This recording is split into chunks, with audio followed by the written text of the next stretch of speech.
د ټیټ قد د جنکو یوه فایده دا ده چې د 10 کالو هم شي بیا هم میلمه پیسې ورکوي. ورشه لور ځان ته پاپړ پې واخله. کله چې نجلۍ خفه شي نو د هغې رضا کول دومره سخت وي لکه خپل نیت چې د آیفون چلولو طریقه ورښیي. مجردان نیم خدای په خیر کې په واده کې په ناوې پسې روانو د ورا په موټر کې دا سندره لګولې وه. زه کرکټ لوبه ګټمه د نړۍ کمه راوړمه بچې د ځان یم دا یقین لرم په ځان. پخوا پیسې نه وې خو سکون و او اوس دواړه نشته.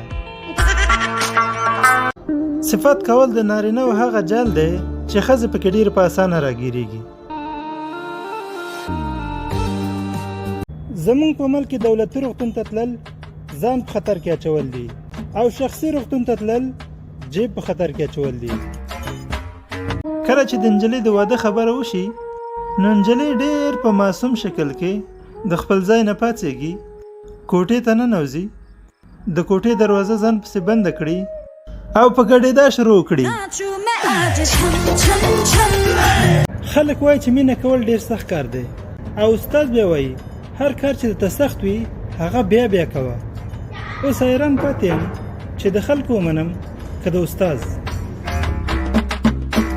ښه ښځه د دنیا په هر کونج کې پیدا کیږي، بس یوه ستونزه ده، هغه دا چې دنیا ګرده ده.